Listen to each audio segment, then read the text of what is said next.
everybody. Take your seats. I think we'll get started.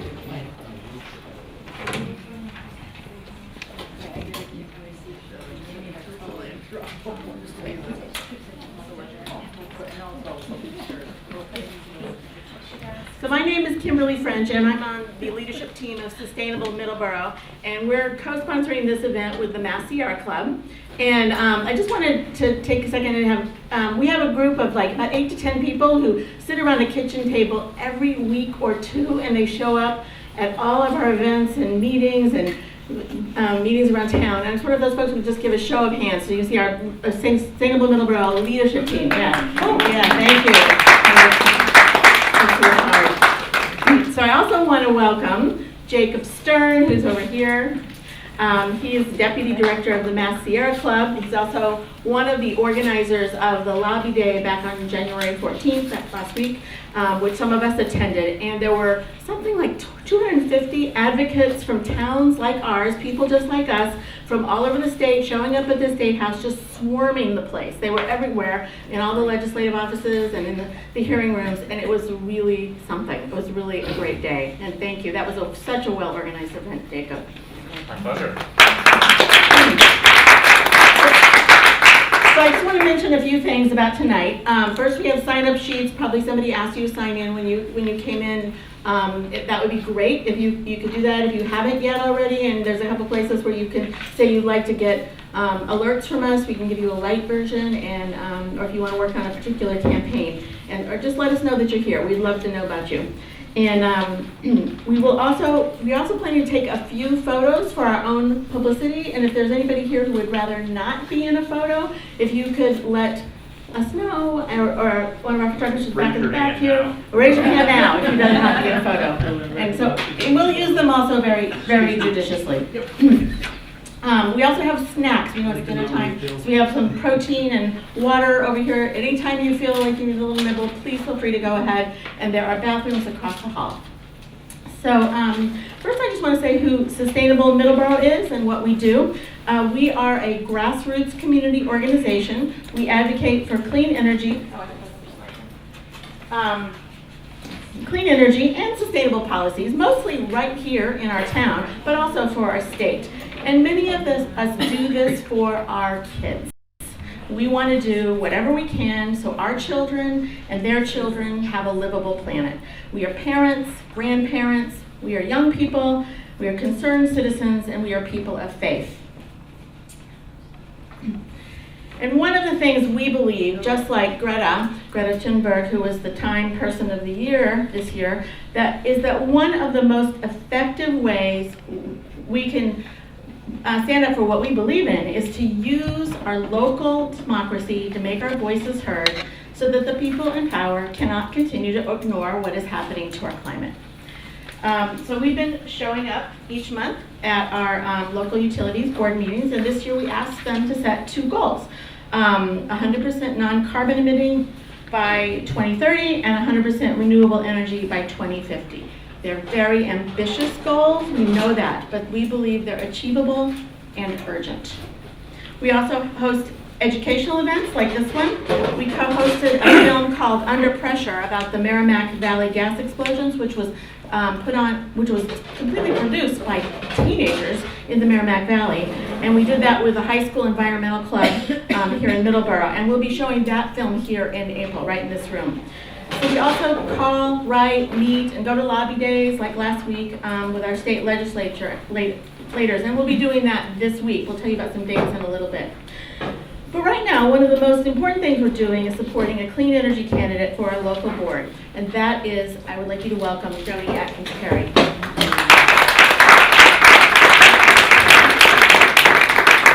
Hi. Yes, I'm running for the Middleborough Gas and Electric Commission.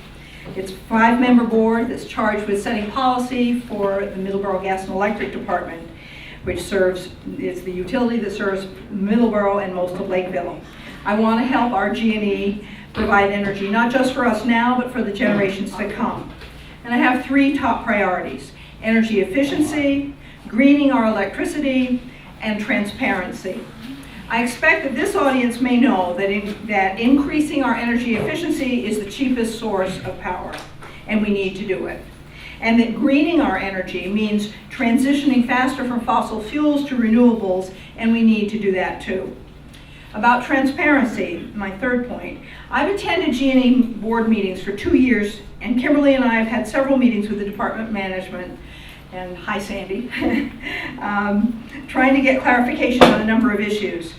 But for example, they have distributed to customers and continue to a figure of 70% for what the G&E calls clean energy, by which they mean non-carbon emitting, in a mix of electricity being used by their customers, which sounds really wonderful. But the corresponding figure that they report to the State Department of Environmental Protection is currently 32%, 70% versus 32%.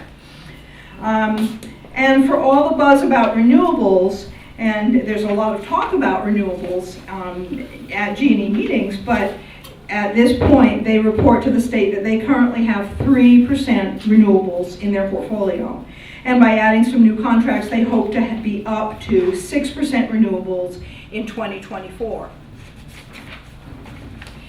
The G&E does a lot of things well. Good service, they get power back up quickly after storms, and they don't have to spend money paying shareholders. They run their day-to-day operations well, and they enjoy high customer satisfaction. But setting the overall direction of the G&E is the job of the board. And I don't think it's enough for a commissioner to know how to say so moved, second, and aye. I think the board has to do its job of setting policy. Last Friday, I attended the second of 2 workshops for the town of Middleborough's initiative on community resilience strategies in the face of climate change. That's what this whole municipal MVP thing is called. The G&E has a huge role to play in community resilience because energy efficiency and greening our energy are 2 of the most effective ways to ensure we have reliable energy for the future. We are just 2 towns, and the G&E is a small utility, but we face the same challenges that the rest of the planet faces, and we need to address our share of those challenges locally. We need to decide what policies are needed so that we will not be the last generation in Middleborough and Lakeville that can meet our energy needs at a fair cost. I hear a lot of scare tactics from people about costs will skyrocket if we adopt sensible policies for doing what the community needs to be done. But there are other towns that are doing these things at no or very little increase in customers' costs, typically less than a penny on the rates. That would be less than $5 more per month on a bill. And I think that we can do things to make sure that that doesn't come on the backs of the people who can afford it least. So I'm asking Middleborough folks for your vote on April 4th. Every vote counts in a local election where turnout is always low. I believe my skill set, experience, and commitment to finding common ground with others will make me a valuable member of the board and help the G&E provide energy for the next generation and beyond. If any of you, whether Middleborough residents or not, can help in my campaign, I need volunteers to help with knocking on doors, addressing postcards, hosting a meet and greet, or a lawn sign, and holding signs on Election Day, Saturday, April 4th. If you're able to help, come see me or check the last column in the sign-in sheet, and you can grab a little slip on the table there with my contacts. Thank you so much. Welcome. It's nice to be here. I'm going to start off doing something kind of weird I've never done before. I do a bunch of these trainings. We do, I don't know, at least a dozen a year, probably more. I'm going to start by taking a selfie with everyone in the room. Is everyone okay with that? Does anyone not want to be in the picture? Is everyone okay? Okay. All right, that's going to be weird. I'm trying to get the angle right here. There we go. That's pretty good. I think I'm almost got everybody. Everyone on the count of 3. No one's in the middle, which is kind of hard. Everyone smile. 1, 2, 3. Cheese. All right. All right, those are kind of weird, but that's okay. Thank you, everybody, for humoring me. So once again, my name is Jacob Stern. I'm the Deputy Director for the Massachusetts Sierra Club. I've been with the club about 3 years. I do mostly work around energy, but I also do a lot of our legislative work and our political work. The club has a very broad mandate, so I'm usually exhausted most of the time. So if you email me, I don't respond. It's not personal. I'm just exhausted. So I'm just going to do really quickly overview the Sierra Club in case anyone's not familiar with us. But we're a national organization We're in every state. We have 64 chapters. Most states have one chapter, except California has like 16. And a huge number of members, 3.5, this is kind of cutting in and out. I'm just going to let it go. We have 3.5 million members nationally, and that translates to about 130,000 members and supporters in Massachusetts. So we have people in every state who read our, every city, every town who read our emails. But most of our work is done by a very small group of staff and volunteers. We only have 5 or 6 staff right now at our Boston office, and then maybe a few dozen volunteers who commit time every week to helping us out. So it's really a small team that gets things done. I'm not going to read the mission statement tonight, but it's a great statement. You can read it when I send up the slides later. So the purpose of this training. The purpose of this training is for folks to learn and ask me questions. So feel free to interrupt me, raise your hand. I will put a stop to it if we're not moving along, but I want this to be a conversation where folks can feel free to ask questions and come out of here with some real information they can use in an actionable way. I want you to leave the door and say, whether you've been involved and do a ton already or this is your first time being exposed to this material, have some action that you can take if you want to. So that's the goal here. So we're going to review where Massachusetts is now. I do a nice Climate 101. I think everyone probably knows what climate change is. I like to level set just in case. We're going to talk about the statewide climate movement. We talked about the 250 people who came to Lobby Day was that last week? Yeah, 2 weeks ago, something? Wow, okay. Feels like longer than that. And then we're going to talk about some of our goals and legislation. So what are we actually advocating for in Massachusetts? What do we want to change and what bills do we want to pass? And I always close by offering some really discrete action. And luckily, there's a lot of stuff going on right now, so there's a lot of opportunities for action. I am going to move pretty quickly because I'm going to try and get us done before 8, so there's time for questions. And also, it's a school night, so I want to be respectful of people's time. Plus, I have to drive back to Somerville. Out of the library at 8, don't we? Yeah, so exactly. Okay, so real quick, Climate Crisis 101. So does anyone want to give me their best definition of what causes climate change? It kind of says on the slide, but like a one sentence, why is climate change happening? Why? Fossil fuel. Sure. Anyone want to give a little more? Why are we experiencing climate change? Population explosion. Yeah, a little more specific. Yeah.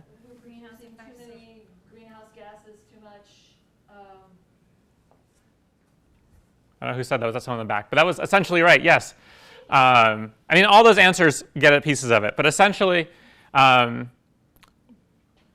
it's caused by the greenhouse gas effect, which is not inherently a bad thing. It's what keeps life on this planet possible.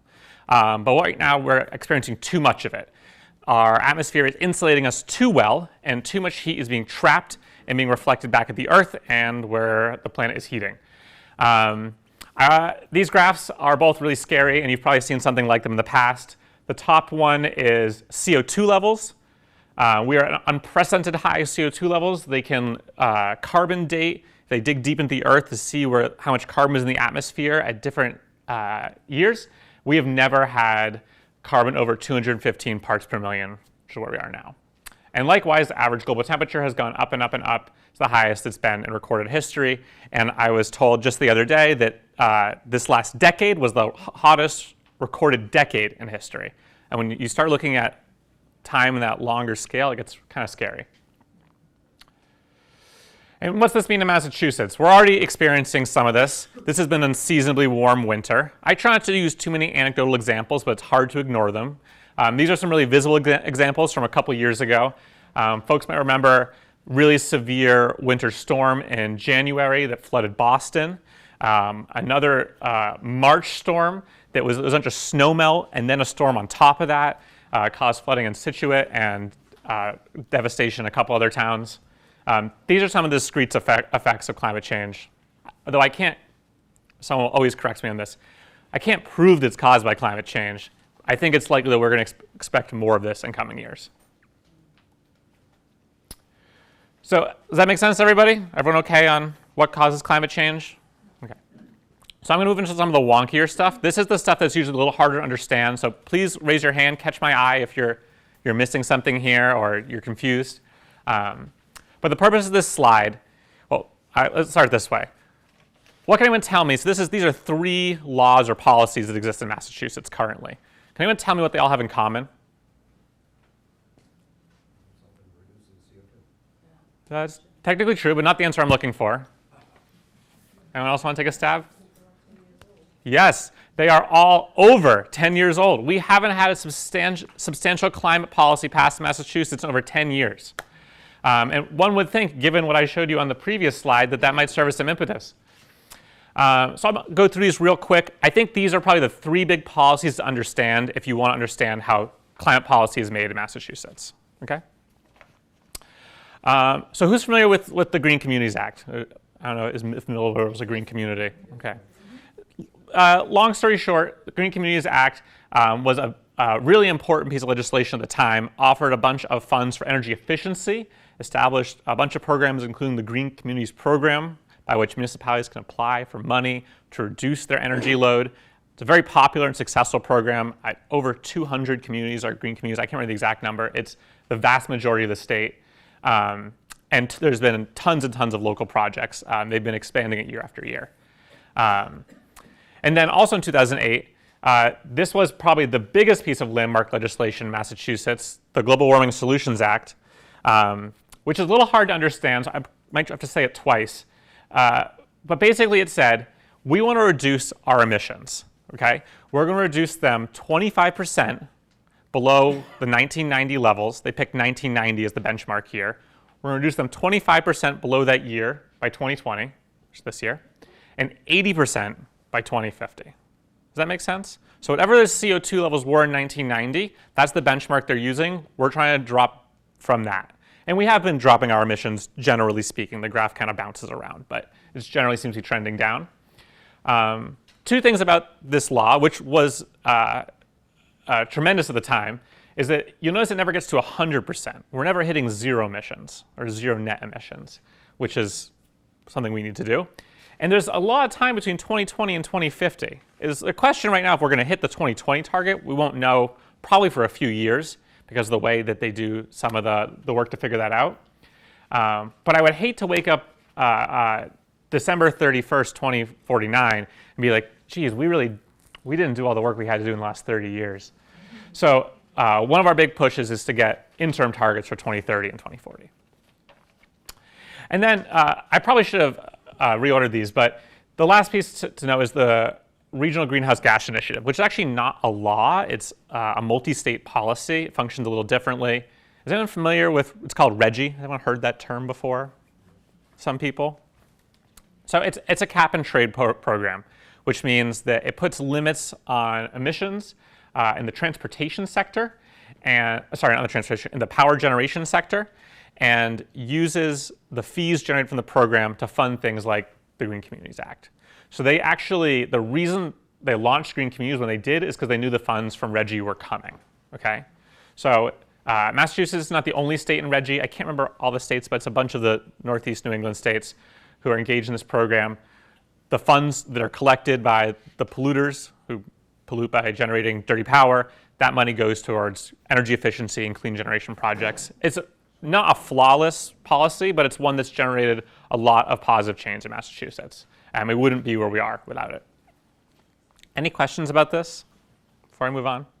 It's probably the most confusing. Yeah? Who monitors the progress on this? Mostly the DOER, the Department of Energy Resources. And there is a specific Green Communities division underneath that just does green communities. Yeah? Are there likely any modifications to these 3, or are they going to stay as they are? Ooh, great question. That is a great question.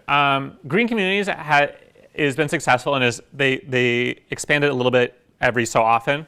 I don't think the program is going to change dramatically, although I think the requirements they have to get a grant now through Green Communities could be higher because they were based on 2008, what was like a landmark project in 2008, qualified them for grant funds. Now I think we should raise the bar.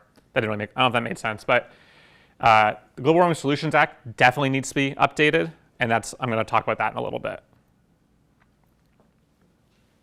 Short answer is yes. Yes. Have we met that 25% I don't know. It's going to depend on who you ask. If you asked the Baker administration, they'd be like, definitely, we're going to hit it. If you ask someone who worked for the Conservation Law Foundation, they might be like, I don't know. So we've definitely reduced our emissions. I'm not sure we're going to hit the target. But what's more nerve-wracking is what happens after 2020, at least in my mind. Okay, I love this. We have a couple fun graphs here that I love. This one shows our energy generation from 2001 to 2017. And I think this is mostly still accurate, except that nuclear is a lot less because we have one less nuclear power plant than we did in 2017. So this is natural gas. So in 2001, our energy was generated, roughly a third natural gas, a third coal, and then some petroleum and some nuclear, okay? It's not great, pretty dirty makeup of fuels. As we come along, we're now in the late 20-teens. Natural gas is 2/3 of our energy generation, but we've got pretty much done away with coal, which is great. There's only one coal plant left in New England, into New Hampshire. And nuclear is actually, I don't know what it is, probably about half of that because Pilgrim is now offline. I don't know the exact number. We have solar now. This number is probably a little higher now, but not tremendously. And this little white line down here is wind power. So takeaways from this. We're not using coal or petroleum for power, which is great. That's fantastic. But we're using a lot of natural gas, which is also known as fracked gas, which is the same thing you hear about that's destroying communities' water supply in Pennsylvania. Is being piped up to Massachusetts, and it generates methane, which is a greenhouse gas. So let's think. This will bring me into the. Oh no, one more slide between this and the one it leads into. This is the same slide for heating fuels, basically. This is 2012 to 2016, probably about the same now. I don't think it's changed too much, but this is gas. So about half the state uses gas for heat. This is fuel oil.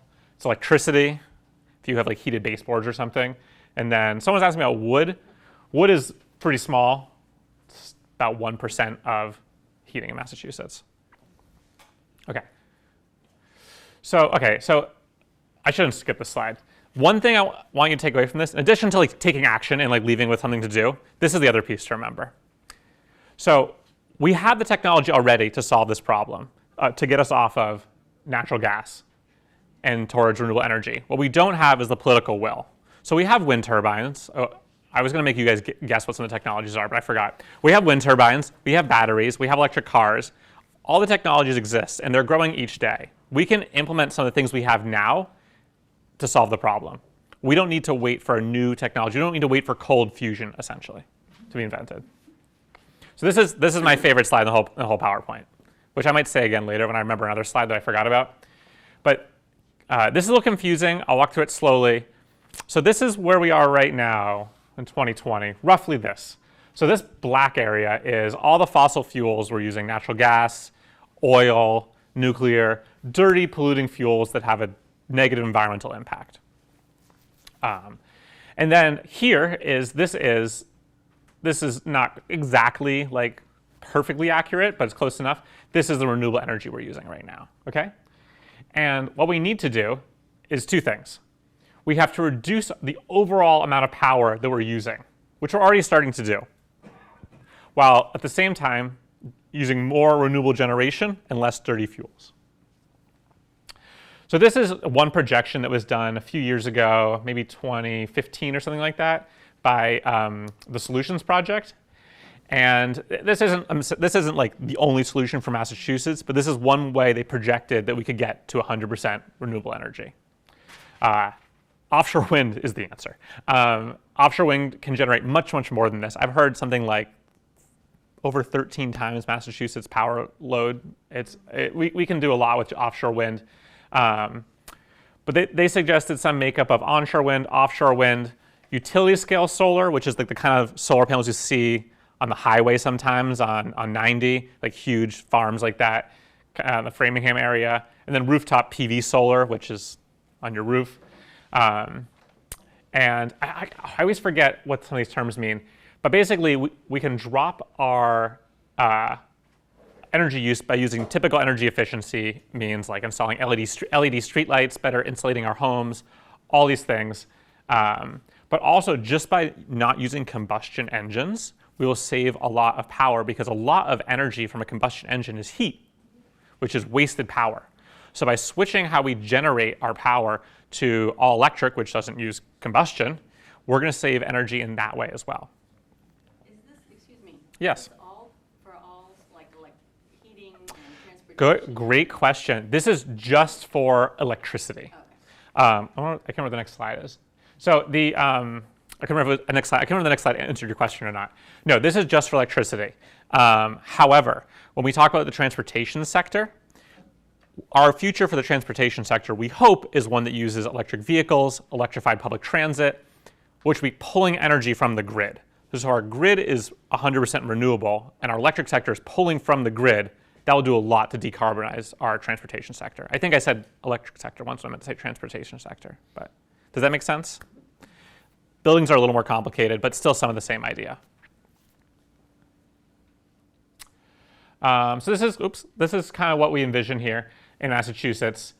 Costs to build are plummeting, a fraction of what they were to build offshore wind even 5 or 10 years ago. They had to redo the auction system for how they auction off the offshore wind plots in Massachusetts because the prices were coming in so low that it ruined their calculations. Clean energy, renewable sources, solar, wind have really stable prices. It's very consistent. We're not relying on importing electricity from other parts of the country or the world. We're generating it here locally. We know how much wind power a turbine is going to generate on the average spring day. There's no spills. There's no emissions. A lot of jobs. Massachusetts is perched on the precipice of becoming like the offshore wind capital of the country. The whole South Coast is going to benefit tremendously in terms of jobs and revenue. It's less pollution, and I would say most importantly, very importantly, there's a lot more money being generated here in Massachusetts. So we see a future in Massachusetts where we're able to generate our power here in this state, or at least in New England, bolstering our own local jobs and training people to do this work long term. Yes, yeah, go for it. Yeah, Jack Healy, Gas Electric Commission. Sure. Yeah, member and resident, of course. We're poised. Yes. The Trump administration is delaying the project. That's true. We're ready to invest in it as a town utility. What's the problem? I think you named the problem in the first half of your question. So for UMP. yeah, so for folks who don't know, the federal government. Correct me if I'm wrong, if someone knows more than me on this, but I understand the federal government has requested additional environmental review of the impacts of the offshore wind, which is a little hypocritical because of. Never mind. But I do believe the project will move forward. It's definitely being delayed by the Trump administration. I have it on good authority that Trump won't be president forever, and this will move forward, or the administration will decide that the money from it is too beneficial and they will let it move forward anyway. Have Yeah. you checked with him about? We have done my national counterparts have done a lot of work on this. I mean, it's a good question. We've done a lot of work on this. I can't speak to what specifically is holding it up at this point. Yeah. But I'll just add that a number of companies are still continuing to invest regardless because they know that it's going to move eventually. Oh, other question? Has anybody studied the environmental impact on the sea life? Yes.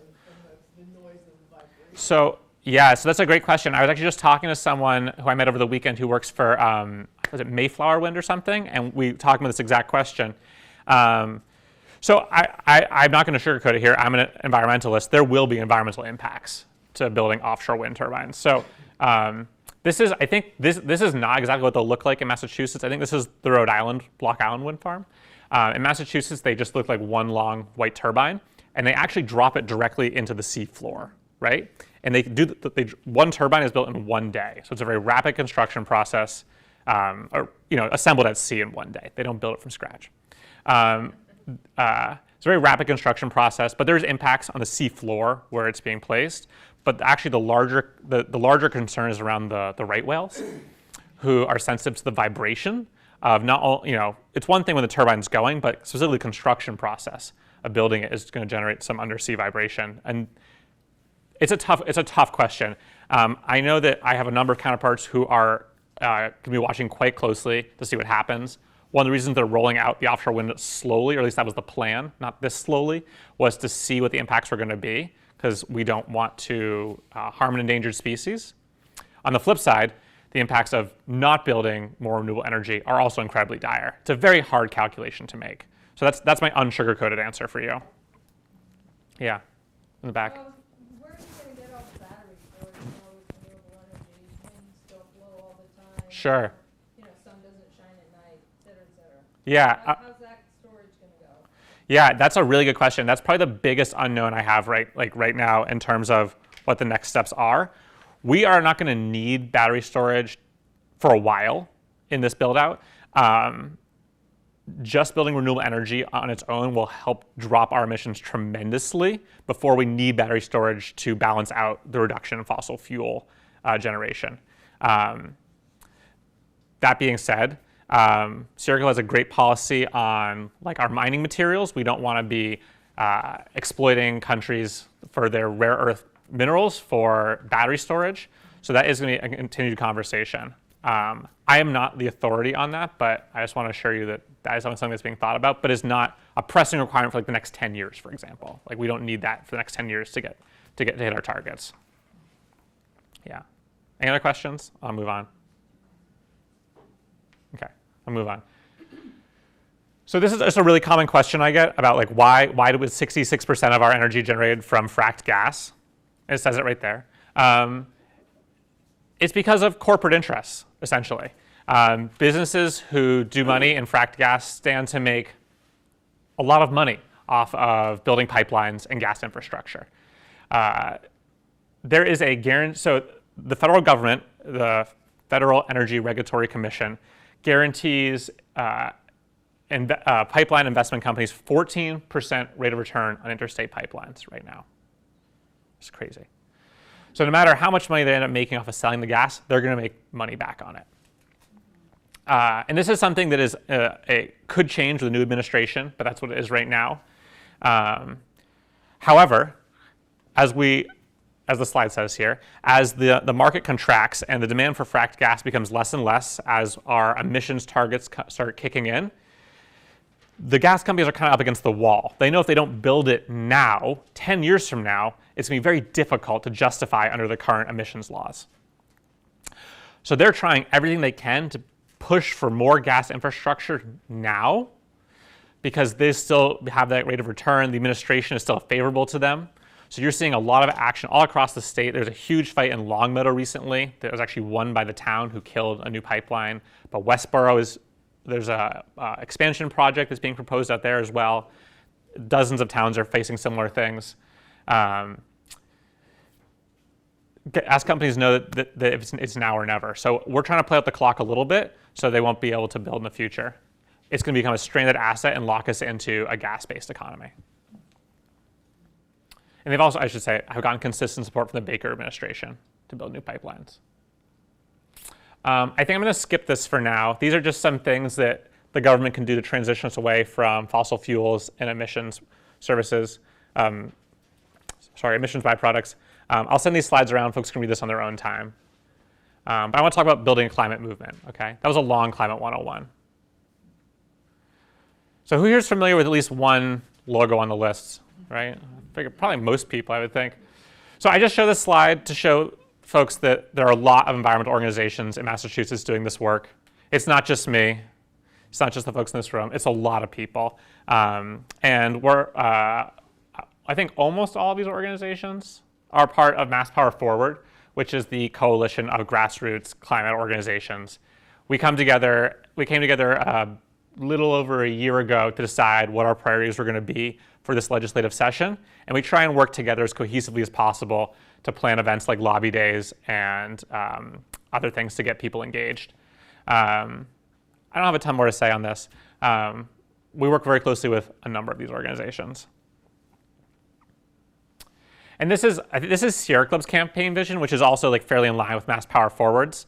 But it's basically, we want a world where we can generate our power here locally in our own communities. It's pollution-free. It's not harming vulnerable communities. We're not having things like oil spills and large polluting plants that are giving people asthma.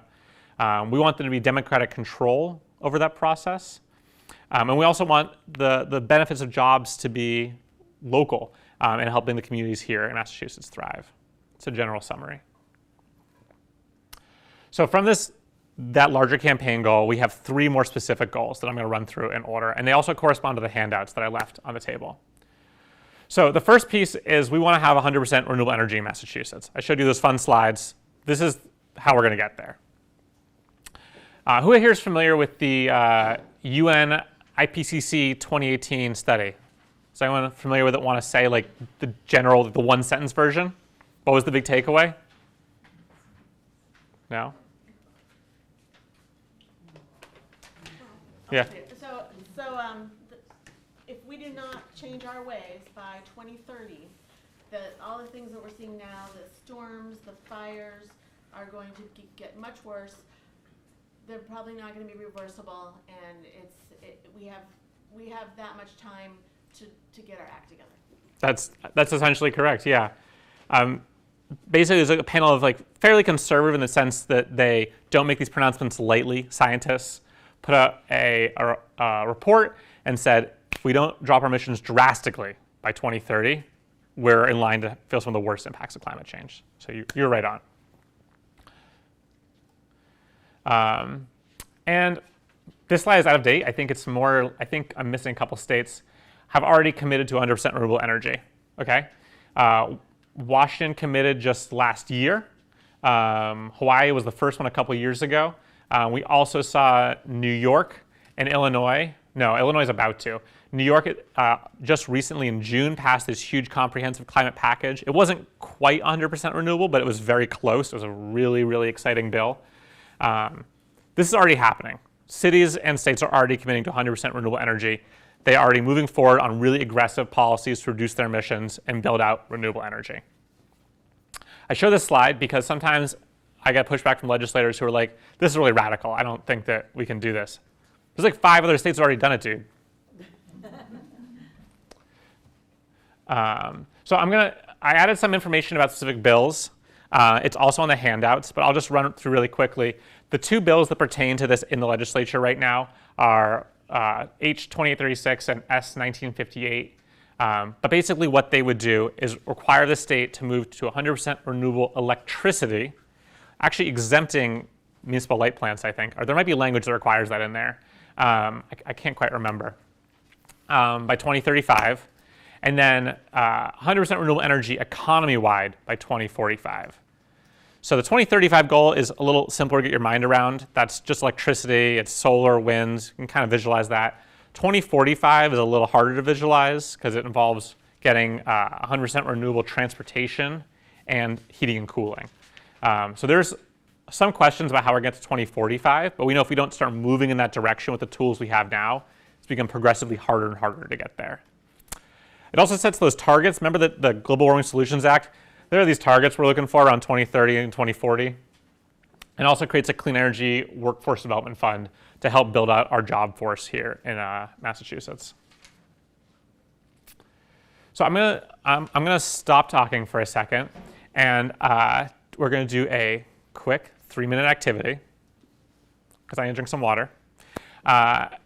We branch to our next section. So this is a quote from our executive director, Michael Brune, who talks about our 2 biggest problems are climate change and income inequality. If we pit one against the other, neither will win. This is going to directly relate to the piece I'm talking about next, but I'm hoping folks can turn to the person next to them or behind them, maybe someone they don't know, and just answer these 2 questions on the bottom. What do we mean by this? And what is this idea of equity or equality? Why is it important? Who wants to share something they heard or something they said? It's just like grade school. Come on. Anyone? Well, I can try. Yeah.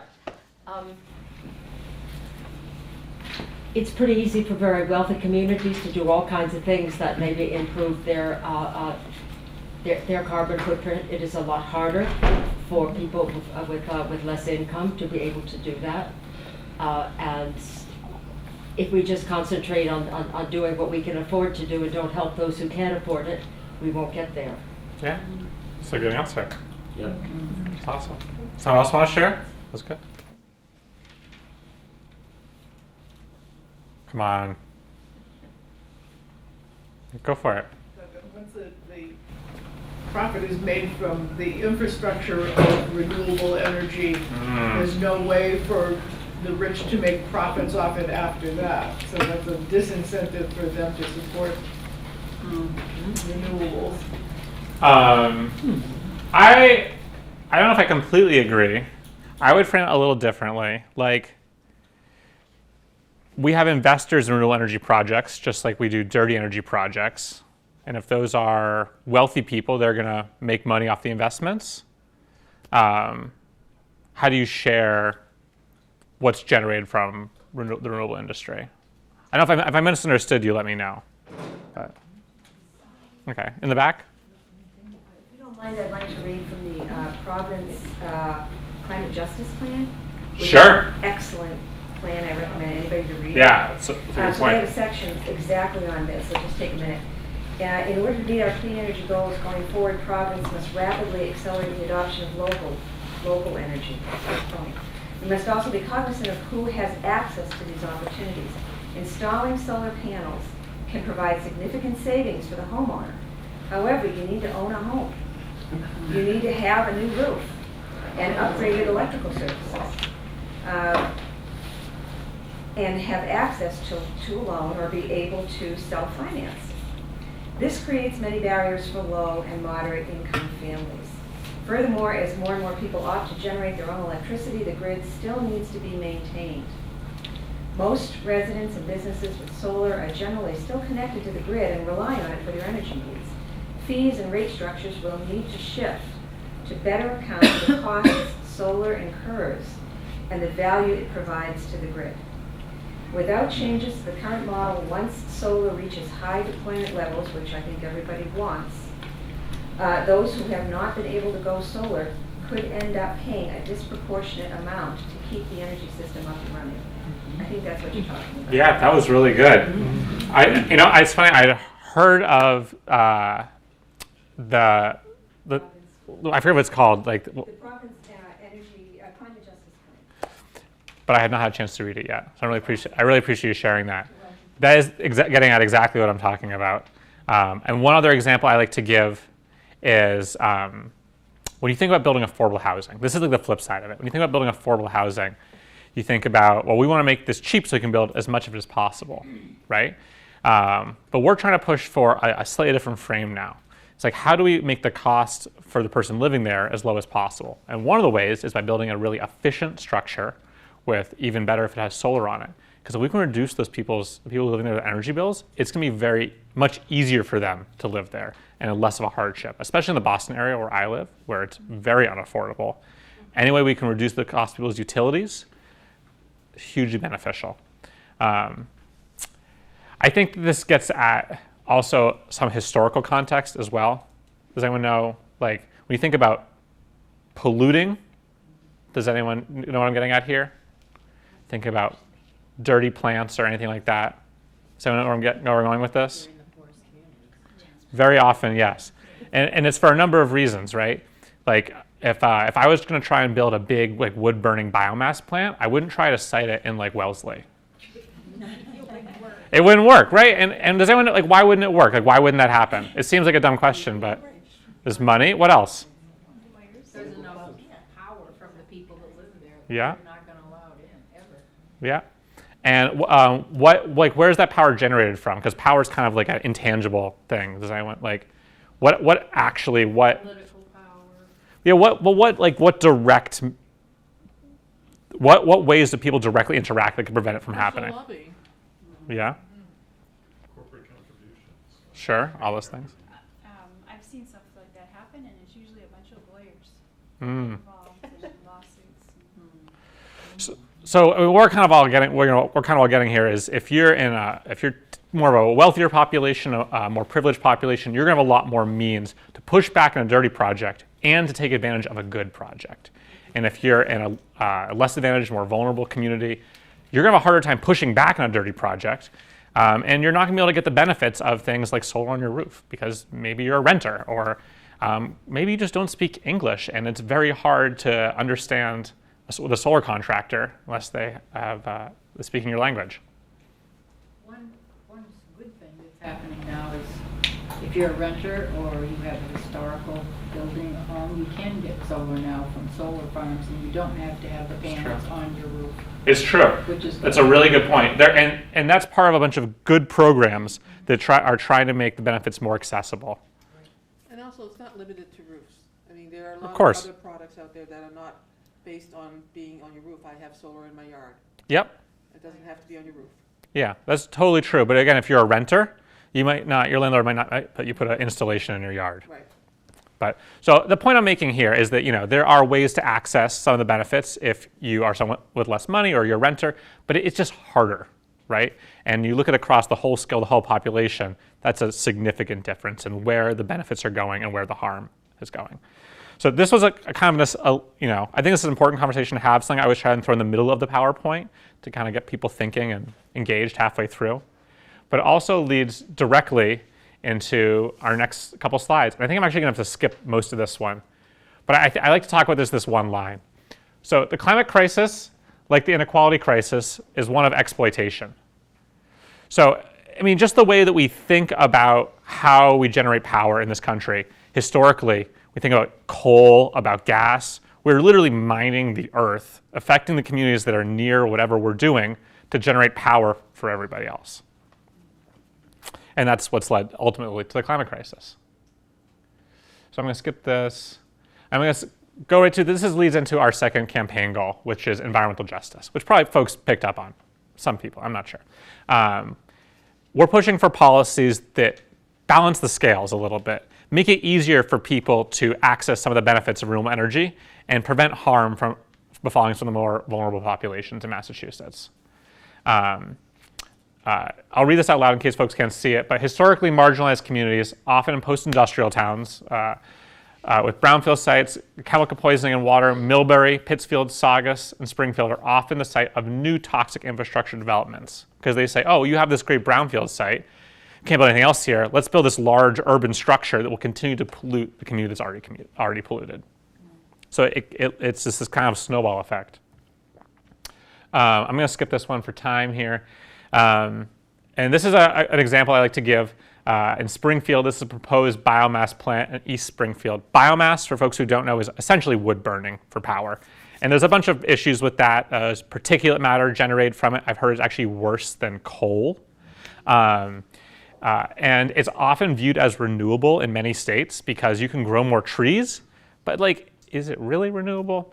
But Springfield is what I would call a largely vulnerable or disadvantaged community. It has one of the highest asthma rates in the country. I think actually might be the highest of a city of its size in the country. 34% of its residents and 48% of children live in poverty. 23% of residents don't own a car. It's a lot of low-income communities of color and a lot of people who don't speak English. There's no public transit. And also, several highways going north, south, and east-west run right through the Springfield area. So they're getting fumes from vehicles coming from across the country, continuing to just make their breathing problems worse. And this is a quote. She doesn't hold back, and I love it. Tanisha Arena, who I think might be the former ED now, or I can't remember. They switched a couple times for Arise for Social Justice. To continue to force this biomass place, excuse me, let me start over. To continue to push to force the biomass plant's placement in a community of Black and brown people is blatant environmental racism. And the reason that this is proposed in Springfield is just the reason we just talked about. Is there'll be public hearings, opportunities to comment on the plant, but they're going to happen in the middle of the day, and they're going to be held only in English, and they probably won't be held in the communities that are going to be already the most affected. So you have to figure out, you think you're a resident who doesn't speak English, you don't own a car, you have to cross town in the middle of the day to attend a hearing that's not in English, it's only in English. The barriers just keep adding up. So we're trying to push for legislation that isn't going to solve that problem, because I think the policy, the silver bullet policy doesn't quite exist, but to try and balance the scales a little more. So there's several bills here that I'm not going to go into detail which one does which, but we're advocating for them all together. But basically it does a few things. It would codify the definition of environmental justice that currently exists into law. Right now it's an executive order, which means it's not really enforceable. We can't, no one could sue if it's the state's not meeting it. Expands requirements, so when the state is building new projects or permitting new projects, they'll have to look at health impacts and long-term harm when assessing those projects, which currently they don't. Translation services, it also requires that public meetings be held at more accessible times and locations. And lastly, provides funds for better access to open space, parks, gardens, etc. Again, not a silver bullet. Folks, communities are continuing to experience harm today and will experience harm in the future. But unless we start putting in place better policies now, the problem is just going to get worse and worse and worse. Any questions about any of that? Thank you all for participating and engaging. I don't have a question, but I would like to just say that on a certain level of kudos to both our commission and to Sustainable Middleborough, when that biomass project came up as a potential source of energy, we brought it to the commission's attention that it was going to do all of this damage, etc., and they acted to not go with that, and they went and with a couple of other projects instead. So, it shows that action does have a positive impact, and that we can both work together. Yeah, I really thank you for sharing that. And you remind me of one other thing. Right now, biomass burning is not counted under the renewable portfolio standard, which is the standard they use to count renewable energy in Massachusetts. However, I have it on good authority that the plant was proposed, and in the financial plan for the plant was that it would be added to be counted as renewable energy, that the policy would be changing in the near future so it could benefit from some of the financial incentives. And right around that, shortly thereafter, there were a number of public hearings around revising the RPS. There was a recent RPS update 2 years ago, so now DOER is revising the definition of the RPS. One of their proposals was to add biomass. Yes? I just want to say one thing too, which is that we are in an environmental justice district designated by the state right here, and in Middleborough Center because of low income. And so, if this bill passes, one of the things we already get is when we apply for state grants, we can put that on our grants, and that gives us points to getting those grants. But if this passes, it will help somewhat too, that if people here are affected by projects coming in, they will get better, access to hearings, and as you said, all those things you said, and more review. And so it's potentially something that can help us right here. There's a good point too. So the benefits of this is it helps us prevent new bad projects and stuff like that. Unfortunately, for projects that already exist, there's a lot of limitations still. Thank you all. That was awesome. So I'm going to go through our last campaign goal. Remember, we're still doing the one of three. Folks might have forgotten. Around equitable investment and green infrastructure, which I realize equitable investment is kind of confusing because people have been thinking divestment. This is more about investing our money in green infrastructure. So how do we actually get the money to build all the crap we know we need to build? And there's a couple ways. Sierra Club is not tied to any one way, and nor is Mass Power Forward. There's a couple solutions that could be deployed together or separately. Who here has heard of carbon pricing or carbon fee and rebate? So it's like some people. So I'll talk about that in a second, but there's a policy to essentially price any product that generates carbon emissions, like a tax on that, a little like a gas tax. Although I'd be careful saying that because that's like buzzword that people don't like in Massachusetts. Sorry, I'm not from Massachusetts. And then the other one is the Transportation Climate Initiative, which has been getting a lot of news, like only in the Boston Herald, saying that it's burning and crashing and burning, which is like may or may not be true, which is similar to RGGI, a cap and trade program but for transportation.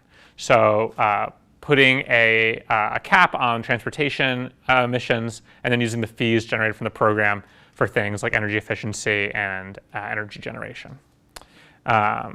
And right now it's proposed, I think it's a proposed 10-state program, TCI. Well, I'll just go to the next slide. Oops. So we'll do this. So TCI is, I think it's a proposed 10-state program. New Hampshire just dropped out, but they could be back in if their governor changes.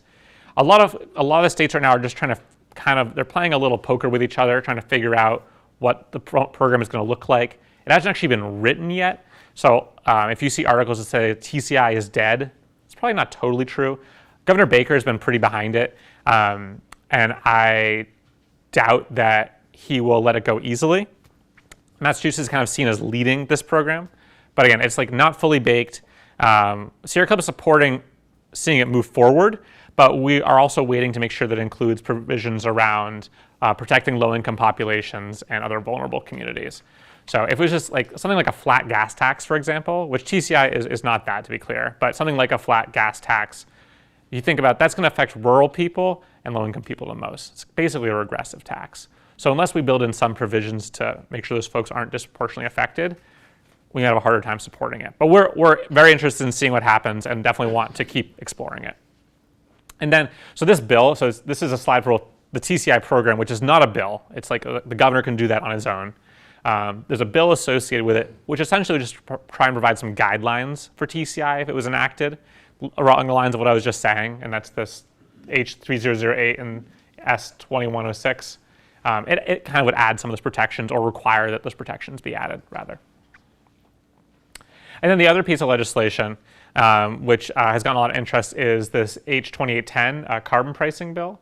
It was sponsored by Rep. Benson, who actually just resigned and is now being held by Rep. Driscoll. This is a very cool bill. This is nothing like this exists in the country right now. It exists in a couple other nations, but not in the U.S. Essentially, it would put a fee on all transportation home heating fuels. It wouldn't count fuels used for electricity because those are covered under RGGI. So this is just trying to deal with transportation and buildings. And the fee would be $20 per ton of CO2 emissions, which I'm told it comes out to like less than, it's like, I don't know, like I can't remember exactly, like 60 cents or something, 40 cents on a gallon of gas, something like that. I can't remember exactly. And it increased that fee would increase $5 each year until it hit $40 a ton. I think most folks probably wouldn't notice this cost, because gas already fluctuates so much. We probably wouldn't notice it, most people. But this bill has a lot of protections built in for low-income and rural residents, and also some small private sector businesses that could be disproportionately affected. So think like your local businesses that already have a very thin profit margin. But the people who wrote this did a really good job building in some of those protections. So 70% of the funds generated from this program actually get rebated back out to consumers. So if you're someone who, let's say you don't own a car, and you have electric heat, you're going to be making money off this program, right? Because you're going to be getting more in a rebate than you are spending in the fee. And if you're someone who owns a lot of cars and has a big gas furnace, you're probably spending a little more than you're getting rebated back out. Does that make sense? It's a little confusing. And then the 30% that's not rebated goes directly into investing in green infrastructure. And that's the key piece, right? For me, it's less about the economic thing. Like, I think that's like, because people aren't going to notice that 40 cents, whatever difference on a gallon of gas, whatever it is, it's the money that's generated from the program being used to build new infrastructure that's really important. And of that 30% that is used to build new infrastructure, 40% of that must benefit low-income communities. Yes, question in the back. Protections, could you please describe what they mean by protections? I believe it's like carve-outs, so they actually will get a little more money rebated back out than other people. And so an adder for those Yeah. who are somehow expressly identified Yes. as low-income or low-income communities. I'd have to look at the fact sheet to remember exactly what it says, but I believe that is essentially correct. Because it would be helpful to Yeah. understand how you do something like that when you're doing a broad. I could be wrong on this, so please do not quote me. But I believe some of it will be some part of that is included with the state income tax, so they can see this person is making under a certain income, and they get an additional tax break for it on top of the rebate. So it's an after. The rebate, I think, comes first, and then I believe the adder might come after. I'm not sure, though. I'm really not sure, and someone might want to correct me if I'm wrong. I actually have a separate fact sheet just in this bill that I can put out that I didn't put out initially. If there are questions about that. Yes. Was there a question over here? I don't know how similar it is to what was being proposed a couple of years ago, but some of the protections were giving more to rural areas. You know, Yeah. it was 20% in urban and 30% in rural. And then I believe the checks were going to come out every quarter, just like clockwork. You know? Yeah, the idea is definitely to give people the rebates before they are taxed, I believe. I believe that's what this version includes.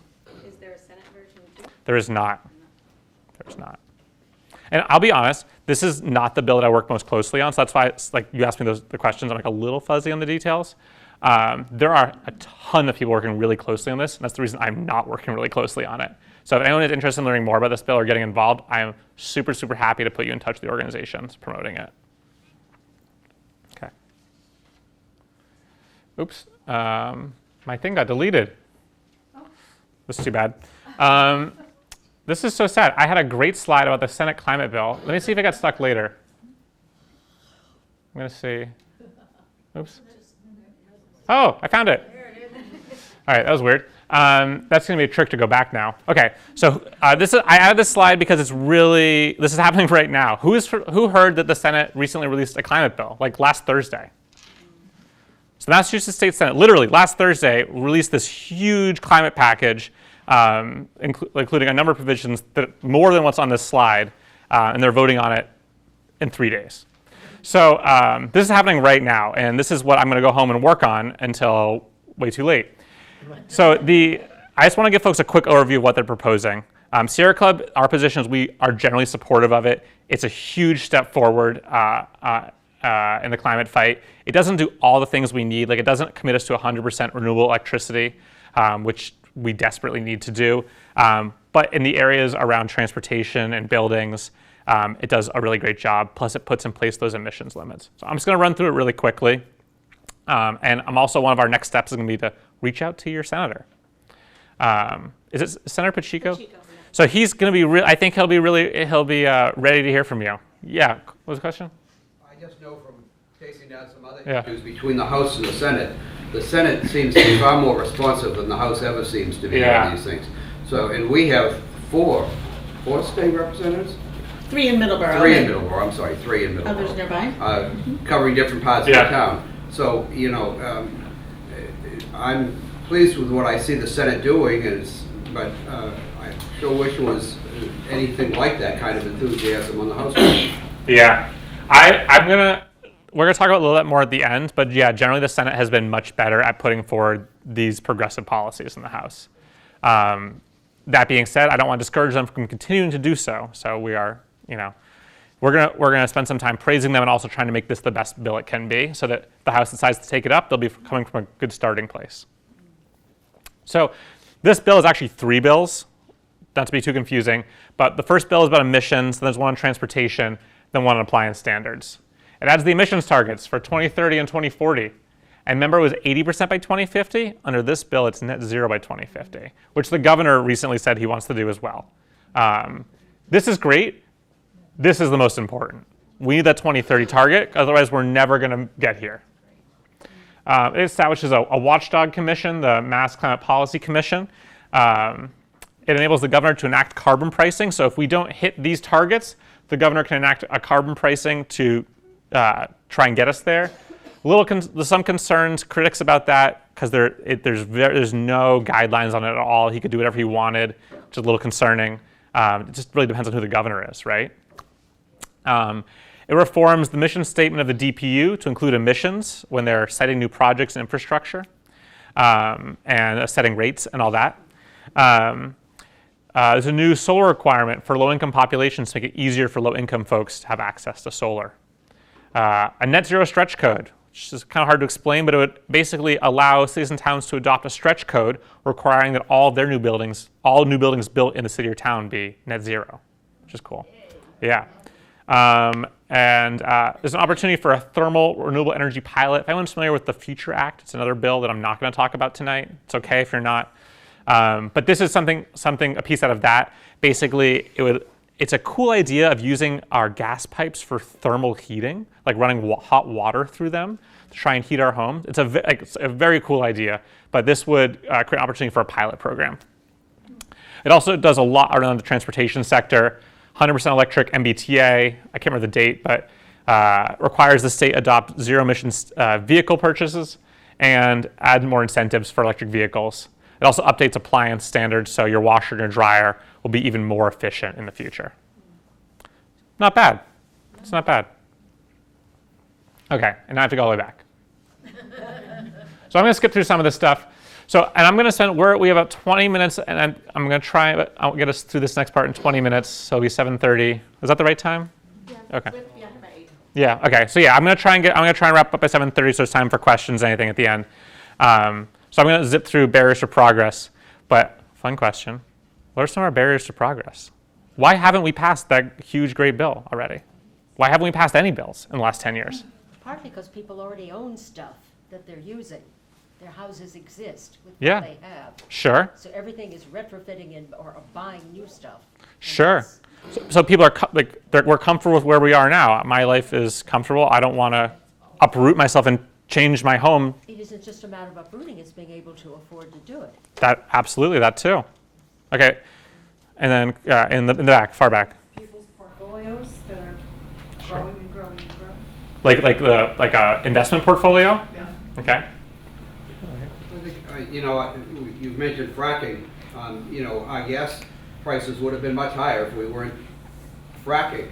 And also that depends on having pipelines going all over the continent, bringing that gas to us to keep it so that it's relatively inexpensive. And as much as that's nice for us to have low gas prices when we're paying the bill at home, it makes it much less incentive to move towards energy efficiency and alternative. I'm going to simplify what you just said and say there are large industries that benefit financially from maintaining the status quo.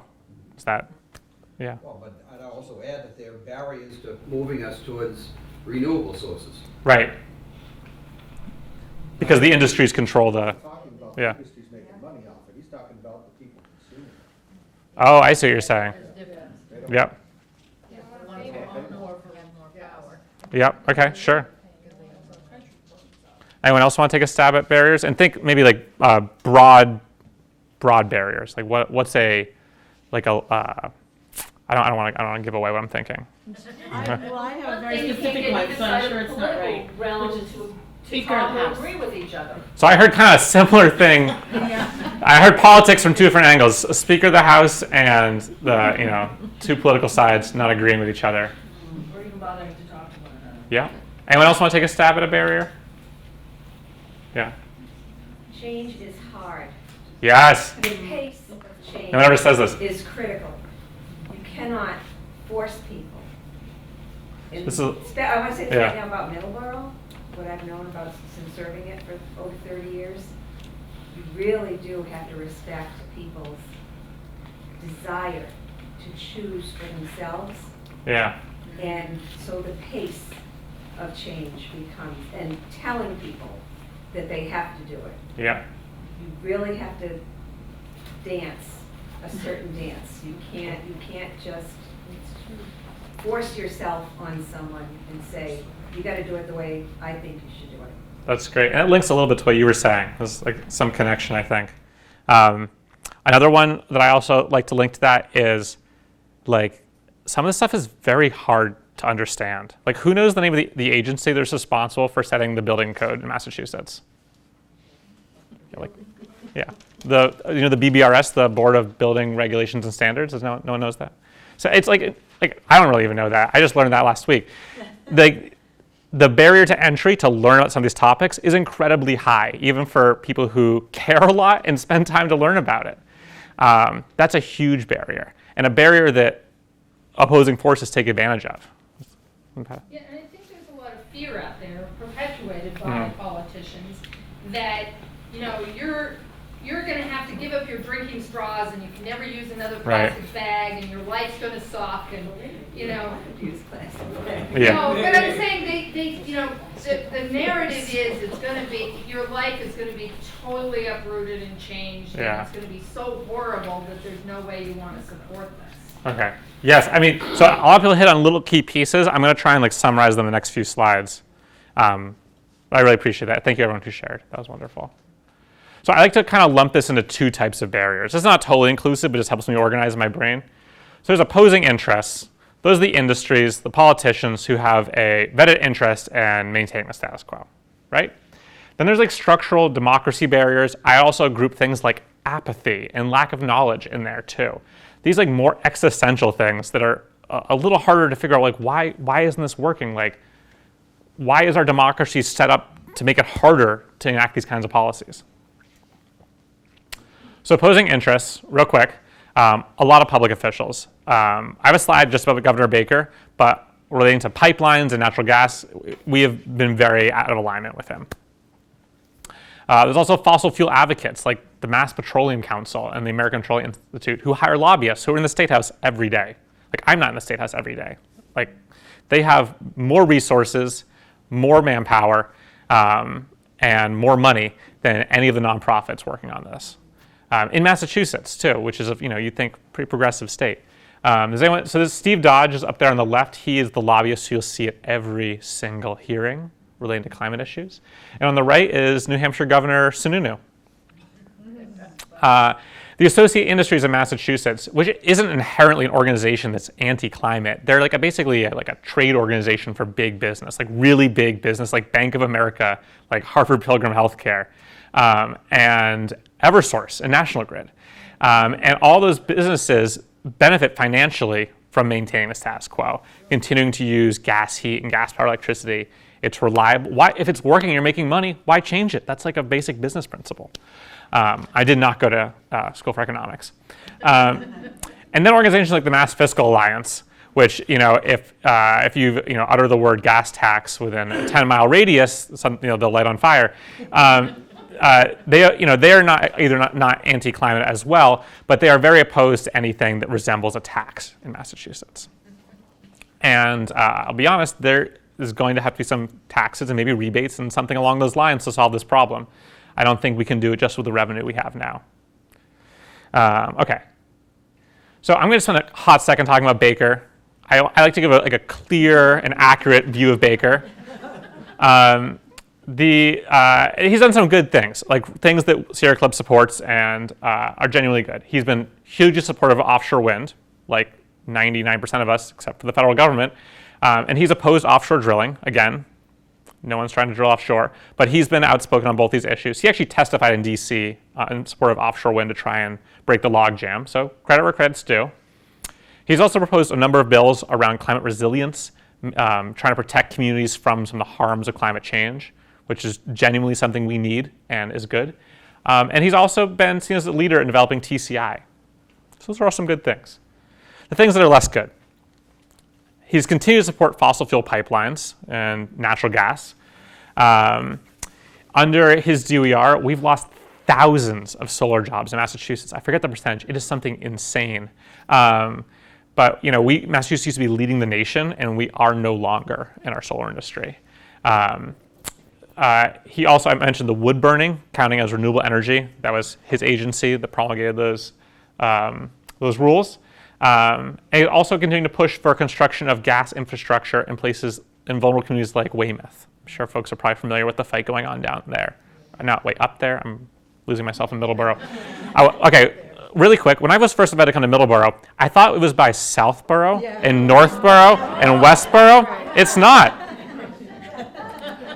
I've been saving that joke to get people excited halfway through. And then lastly, we have, does folks know we have an environmental justice director position in Massachusetts?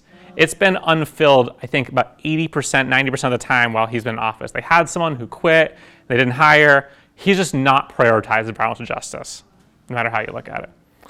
So that's fair, right? That was a fair picture of Baker. Someone wants to tell him that I talked about this, feel free. I was very honest. Okay, who knows what this is? Does anyone know this? Anyone heard of this organization? They were in the news a bunch like about 2 years ago, a little less so now. Anyone? Anyone want to take a guess at like what this organization is? Everyone's confused. This is a confusing slide. Is that right? Yeah, she got it.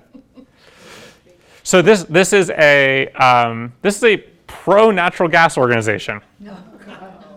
And why do you think that they call themselves the Mass Coalition for Sustainable Energy?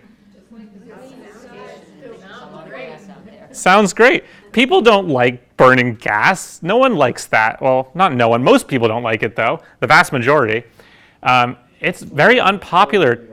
Say again? It's cleaner than the coal and the oil. It's got to your 20% reduction in greenhouse gas emissions. It is cleaner than coal and oil. However, it produces methane, which is a much heavier gas that stays in the atmosphere, although not as long. It's an 8 times better insulator. So anyway, so the Coalition for Sustainable Energy, they were big about a couple years ago. This is back when they're part of the push for new pipelines. They were saying some of those talking points you were just saying in the back, sir, about how this is much cleaner than oil and coal, it's reliable, and if you don't embrace natural gas, you're going to be cold, broke, and in the dark.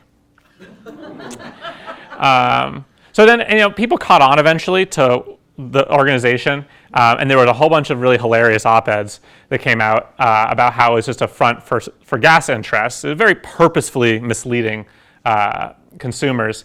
And then if you look deep into the members page on their website, you find a lot of business groups, including this always cracks me up, the Canadian pipeline giant Enbridge, Eversource and National Grid, and the Associated Industries in Massachusetts.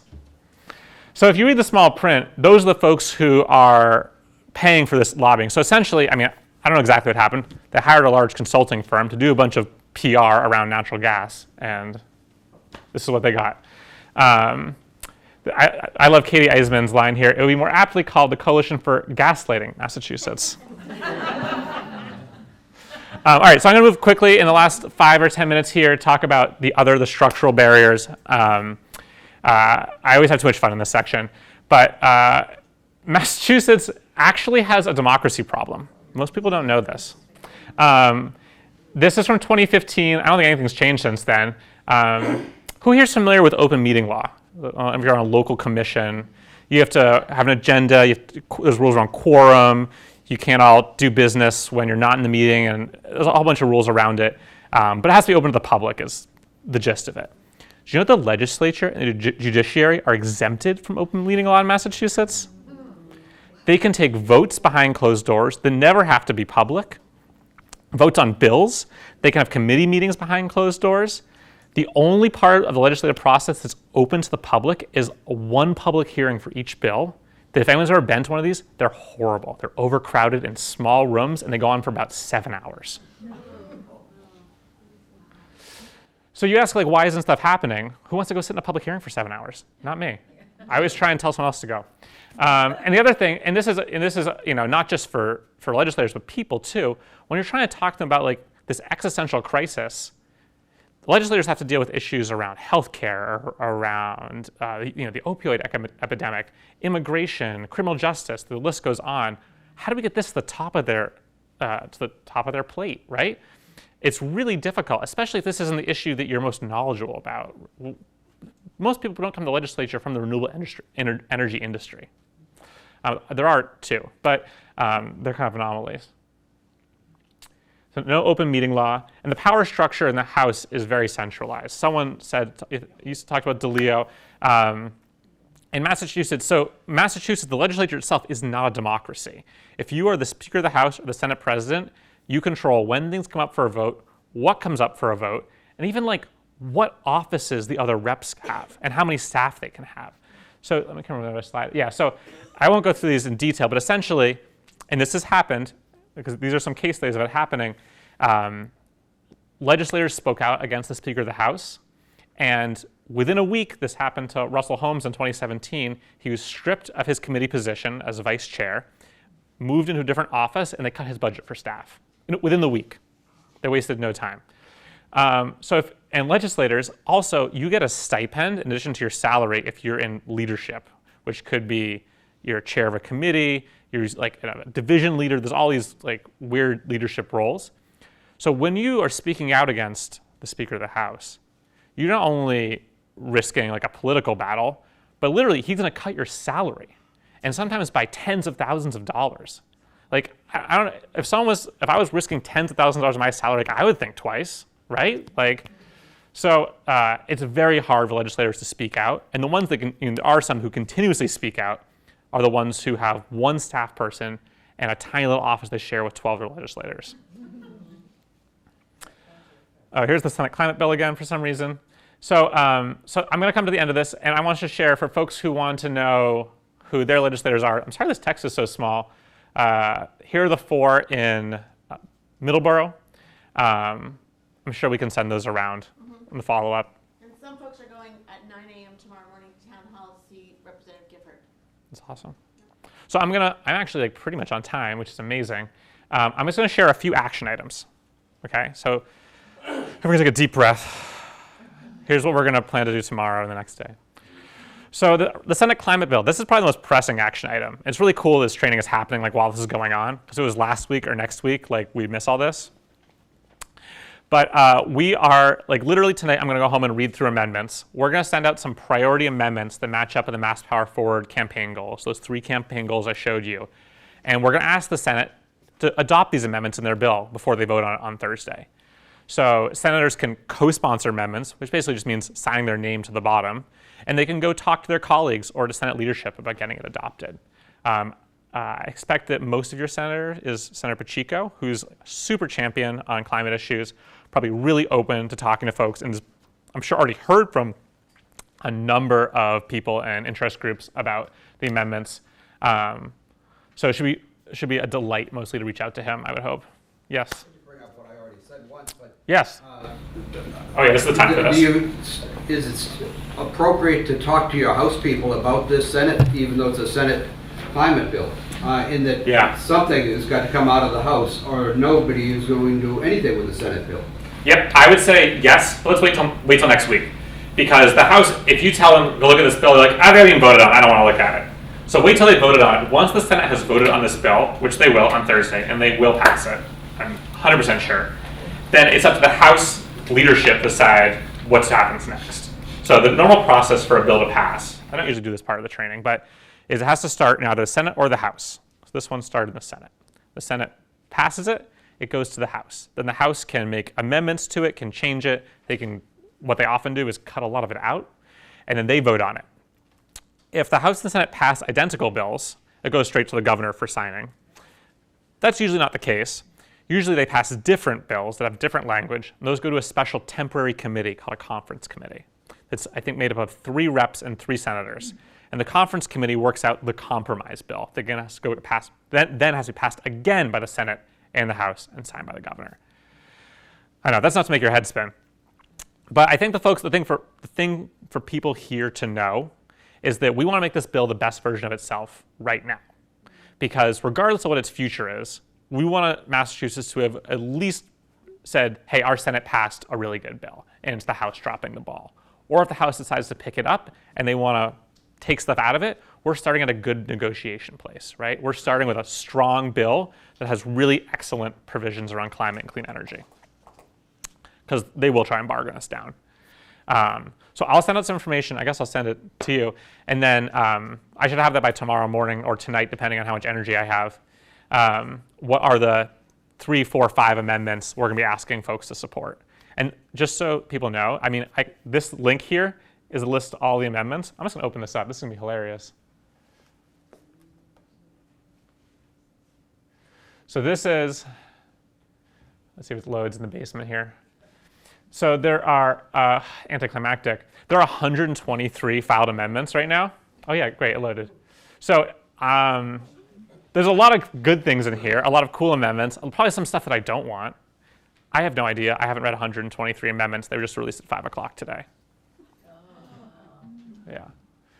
So, okay, so that's that. Okay. And then, so back to the question about the House. So if you want to talk to your House reps, we have something called the Mass Power Forward Climate Justice Pledge. And I'll send out a little PDF of this. But basically, meet with your rep, ask them to sign the pledge. The pledge says, I agree the climate crisis requires urgent action. We want to commit to 100% renewable energy, environmental justice for low-income populations, and incentivize green infrastructure while protecting vulnerable communities. And there's a few bills listed on the back. They're the bills I just showed you. Basically, it says if these come up for a vote, I'm going to vote for them. That's all it says. But it's a great way for them to take like a public action, which is so hard to do, believe it or not. Get them on the record saying, hey, I support this. Get them to tweet it out, put it on Facebook, so other people can see, hey, this rep has agreed to do this thing.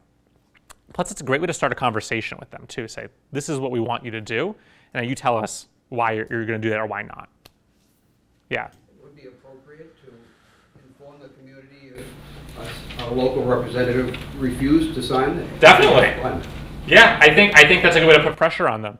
And if they're not going to sign it, they're clearly not supporting our principles, or at least if they've talked a big game, they don't want to support when rubber hits the road, which people should know about. So it's putting reps in sometimes an awkward position, but I think it's one that's important, right? This is an urgent crisis. They need to be committing to take action. Any questions about that? People can look at the, yeah, go ahead, Art. I guess my question is, what's being done to kind of move to Leo? Ooh, good question. So our theory of change, or the Speaker of the House, who is kind of the autocrat, he won't listen to anything that we say. You know, I could have a meeting with him for 40 minutes, and it wouldn't matter. What he cares about is protecting his members. So when members are, especially when they're being primaried, I'm not suggesting that anyone primary anyone, but that he leaps into defensive mode, right? He wants to keep the reps who are in office, except for like the half dozen or the dozen he hates. But especially the people who are close to him, he wants to make sure that they stay in power. So if a rep comes to him and says, Speaker, like, my constituents are going to vote me out of office unless we pass something around climate, like, throw me a bone here. That's how he moved to Leo. That has happened in the past, not around climate, but around other issues. And lastly, this is a great one for folks who are nervous at meeting with your reps, or if you've already met with your rep. Writing a letter is great, or ghostwrite one for your legislator. Write one for them so that they can talk about how they signed the pledge and put it in the local paper. That's awesome. But letters to the editor are easy, 200 words. You can try for the Globe. It's very hard. Shoot for local paper. You'll have a good chance of getting something published. What's even better is officials read these papers. Like, I don't know any state rep or state senator who doesn't read the letters to the editor, at least semi-regularly. So this is a great way to get the word out about some of these issues, talk about some bills that you're supporting. It only takes an hour or two. And lastly, organize locally. I don't think I need to spend much time on this. Definitely change you make in your own town is hugely important. There's a toolkit, masspowerforward.com. This URL might have changed, but the Mass Power Forward website has a toolkit with a bunch of things that towns can do, including checklists to see where you are on various inventories. Middleborough, being an MLP town, actually can do a lot more than a lot of towns that are restricted. But here's a few different examples. I already talked to someone about plastic waste reduction efforts, all great ways to engage locally. And lastly, obviously, a quick plug for Sierra Club. You can join our email list. We send out bi-monthly updates about events happening all over the state. This was in our list that came out last week. You can host a film screening. We have a few films that we can lend to you and help promote. Or come volunteer with us. Come to the State House and help me lobby people and sit in those smelly public hearings for 7 hours with me. And that's it. Any questions? I really appreciate everybody.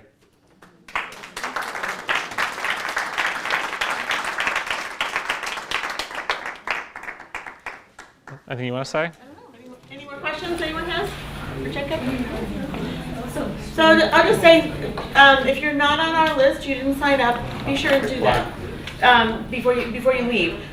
We send out alerts on things that come from Sierra Club and Mass Power Forward. We try to, really target them and to let you know when you can take an action that is going to help make a difference. When you're going to be working with 200 groups across the state doing the same thing. And so sign up, and we can let you know about our local efforts too. Again, I think Bill and Dodie will be at Town Hall at 9 a.m. in the morning to talk to our representative, Susan Gifford. It could very well be her aide, Megan Delaney, and we've learned the aides are really critical too. We met with Megan a couple weeks ago, but it would be great if folks want to join them and and talk to either Representative Gifford or Megan. So, and we'll have other and on the second Monday of the month is Representative Oral at the COA.